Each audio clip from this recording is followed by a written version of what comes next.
हामी चाहिँ प्रार्थनाबाट खाने खर्क आइपुग्दाखेरि यहाँको सुन्तला किनेर खाएको साह्रै मिठो लाग्यो।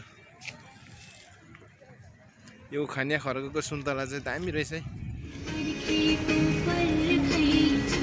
दामी छाप्दो यात्रा।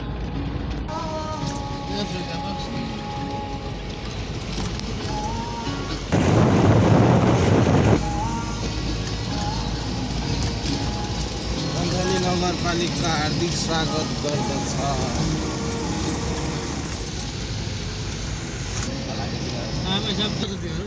पुग्दैन निस्किँदैन त्यसलाई गर भेटेर भन्छ त कसले निकाल्न गर।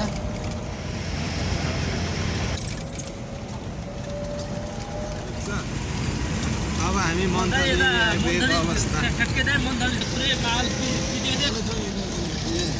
मन्थली बजार है।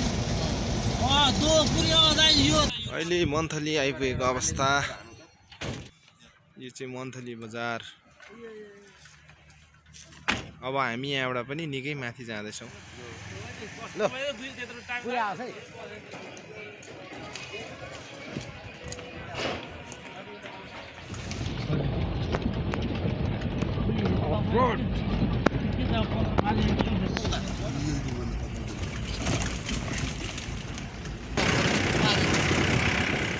ल खिजी फलाटेको भूभागमा आइपुग्दाखेरि यसरी तुषारहरू लागिरहेको अवस्था बिहानी पखमा।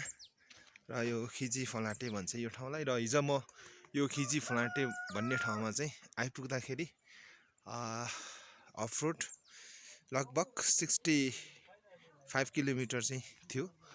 र आज चाहिँ हामी यहाँ सानो कार्यक्रम लिएर आउनुभएको छ हाम्रो दाजुभाइहरू लगायत।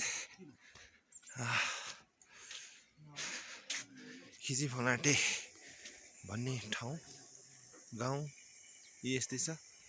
यो माथिको डाँडालाई के अरे? देम्बा डाँडा भनिँदो रहेछ। र धेरै विकास भइसकेको छ यो ठाउँ।